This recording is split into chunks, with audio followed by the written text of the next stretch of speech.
These were such a hit with my kids, plus I'm sharing 2 more on top of this one.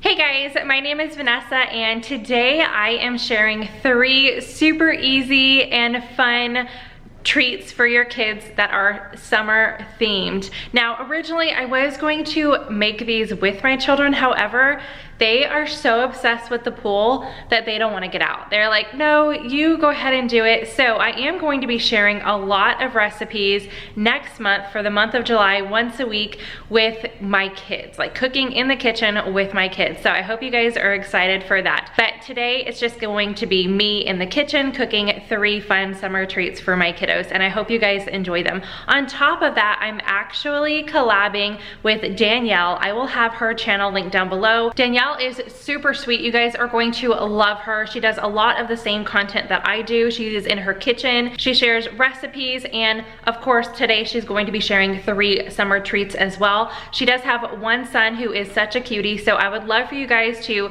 go check out her channel. I will have the link down below, and leave a lemon emoji in her comments so she knows that I sent you guys. Also, I did want to mention, I'm actually in my mother's kitchen, and you guys might see me in this kitchen a lot this summer. The kids are home, they're playing, being children, and sometimes that makes it very hard to film and share with you guys, and you guys wouldn't be able to hear me if I was in my own kitchen. So I got permission from my mom, and she's like, yep, I'm at work, feel free, use my kitchen, just clean up your mess. So you guys might see me in this kitchen a lot for the rest of the summer, because this is what's going to work for me, and I still want to share a lot of great content with you guys. So let's get into these summer treats. So for this first recipe, we are going to start off by making some lemonade. I already happen to have this mix, but you could totally just squeeze some fresh lemon juice, add your sweetener of choice and some water, make some real fresh lemonade. But like I said, I already had this on hand, so I want to make sure I am using this up. So I'm gonna use this already prepped powder for our lemonade, and some sweetener, some water, and make ourselves a pitcher of lemonade.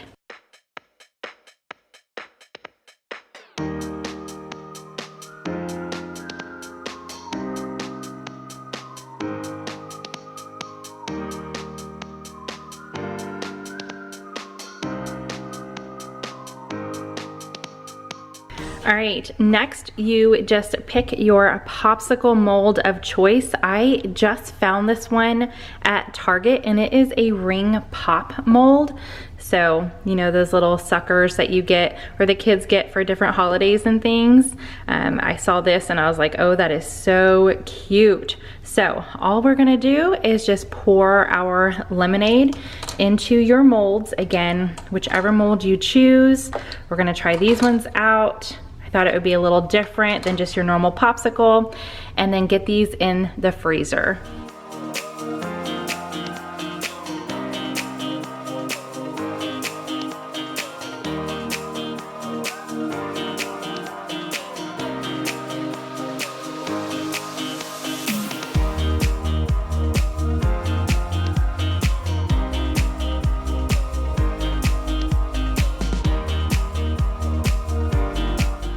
All right, that was actually a little harder than I thought with these being much smaller. We'll see how important that fill line is. There are just a few that I filled too high, and I'm just gonna go for it and see how they turn out. But I'm gonna get these in the freezer, and the best part about it is now I have some lemonade in the refrigerator as well. So let's freeze these up. All right, you guys, they turned out perfectly. I already pulled one out just to check, and it didn't matter that some of them did overfill a little bit. This is the one that I pulled out, but what? It looks just like a ring pop, and I didn't even realize, can you see that? It's a heart. How cute is that? All right, so since I already pulled that one up, let me do a new one so I can show you how the molds work, if I can do it with one hand. All right, I couldn't do it with one hand, but I did get that out, and see the mold comes up, but it easily pushes back down. Oh my gosh, my kids are gonna be so excited. And today is a perfect day for these because it is going to feel like 108 degrees outside. I think for the heat index, the high is supposed to be right at 100. Like, this is so cute. I totally want to get more in different shapes, but these ring pops, super, super cute. I'm so glad I picked this up from Target. Next up, we are going to make some s'more pops. Now, I wanted these to be completely edible. However, when I went to the store, they were totally out of the pretzel sticks. So if you guys want yours to be completely edible, I definitely recommend getting the pretzel sticks, but unfortunately, I could not find them when I was shopping. So these definitely do the trick as well. These are just little treat sticks. And if you're shopping at Walmart, these are actually in the wedding section with all the wedding cake supplies and things like that. That's where these are. And then just to make my life a little easier, it's very hard if you want it to look all uniform. It's very hard when you're letting the chocolate dry. So I am using this foam board, and I'm going to, you guys are gonna see, just stick the pops in there. This is actually easier to use with the sticks versus the pretzels as well. So that's what we're gonna go for. But the food items, the edible items you're going to need are, of course, marshmallows and any kind of melting chocolate that you want. I am trying this one out. We've never purchased this Simply Delicious before, but it is dark chocolate morsels made with only 3 ingredients. We are going to be melting this, and then graham cracker crumbs, or if you have graham crackers, you could pound them and get them into a crumb-like consistency yourself. So these are the items that we're going to be using. What we're gonna do first is get our chocolate nice and melted. All right, so what I am going to do is I have the whole bag minus half a cup because I do want to use the half a cup for another recipe. So I'm saving that. So how I am choosing to melt my morsels is in the microwave. You could totally do it on the stovetop with boiling water and then having like a double boiler, have the other pan on top or pot on top, and just mix it consistently until it is all melted. However, I am doing it in the microwave.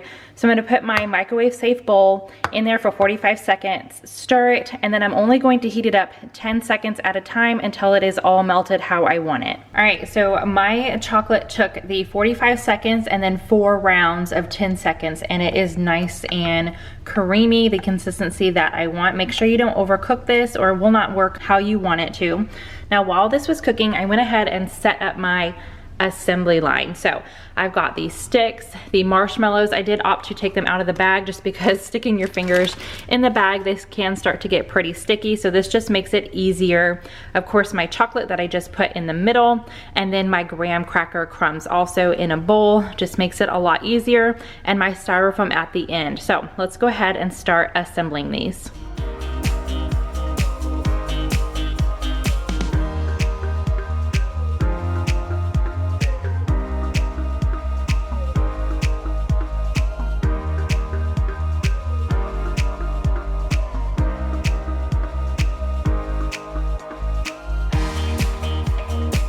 All right, and this is how they turn out. So I messed around with different amounts of chocolate, so it really depends if you just want yours half topped. I did a little bit less than half, and then I really went to town and let it drip.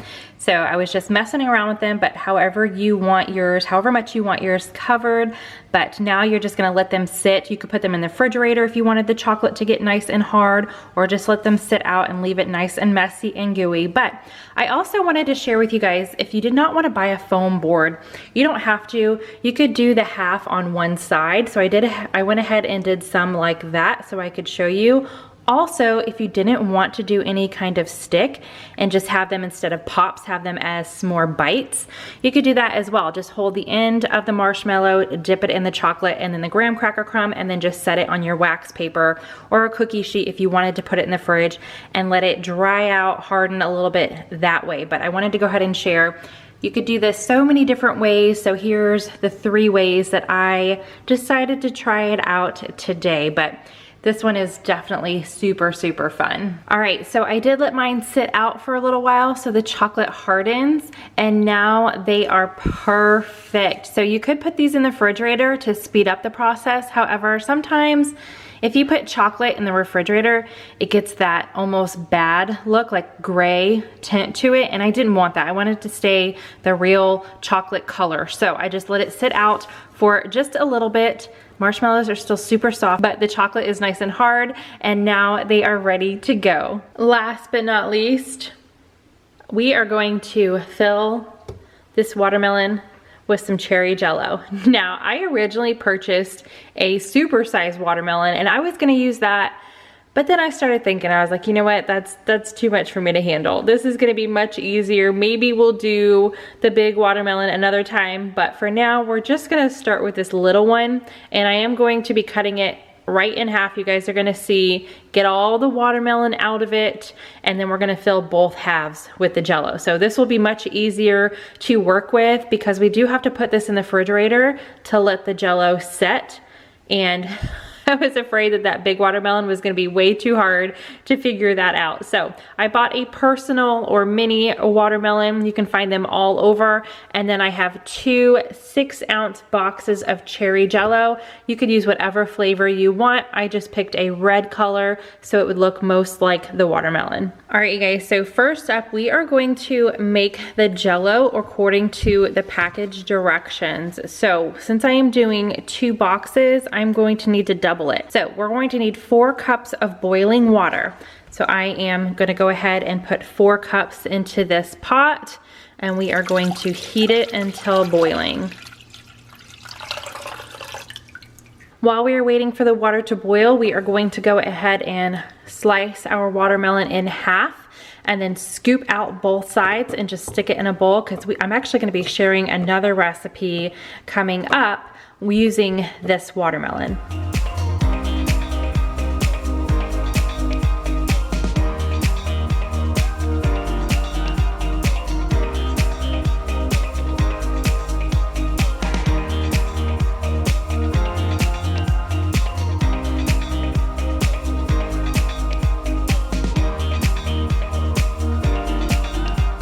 Once you've got both halves all cleaned out, you are going to want to dry the inside. This one was super juicy. So I'm just taking a paper towel and I am going to just soak as much of the liquid up as I can in both halves. All right, by now your water should be boiling. So we are going to add both packets of our Jello mixture. Stir that up. And we're gonna stir it for about 2 minutes, just until all of the little grainy, all that powder is dissolved into the hot water. All right, all I did was, to make it easier to get into the watermelon, I finished the Jello, so I forgot to show that I added 4 cups of cold water. So I added the mixture that I heated up on the stove into a pitcher just to make it easier to pour.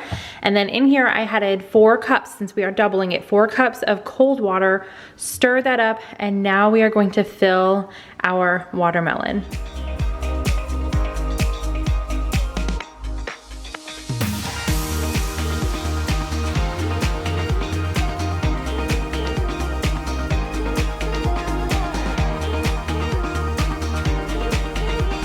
All right, what I am going to do, if you guys can see here, they're starting to tip because they are not flat on the bottom. So I am going to try to surround them with some dishcloths that I'm rolling up, and hopefully that will keep them upright. We're just gonna have to be really careful when we get this in the refrigerator. All right, so we're gonna get this in the refrigerator, and it's going to take 4 to 6 hours to set. So this is the long part. You can see I didn't fill it all the way, and I did spill a little, but it's okay. As long as it sets, this is gonna be really fun.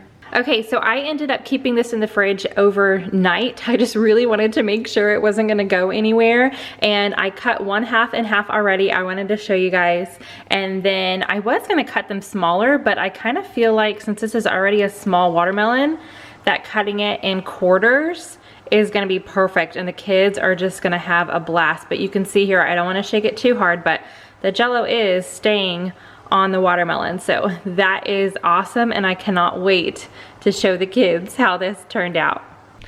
All right, so I hope you guys enjoyed those. They were super easy to make. The only one that does take a little finagling is the watermelon, but if you have this space in your fridge and you use a small one, I'm super glad I did not end up using a big one. That would have been a disaster for sure. But so definitely recommend using a small one, but as long as you guys have this space, these are super easy. And with the s'mores, I did want to go ahead and share the 3 different ways, so you didn't have to buy anything extra if you didn't want to. You could use them as just little bites instead of the pops. So I hope you guys enjoyed that, and don't forget, I am going to be coming back in the month of July with my kids in the kitchen, so I hope you guys are excited about that. Give this video a big thumbs up if you are excited for summer treats. Subscribe if you are new. Don't forget to check out Danielle's video. I have her channel linked in the description, and I will see you guys in the next one. Bye.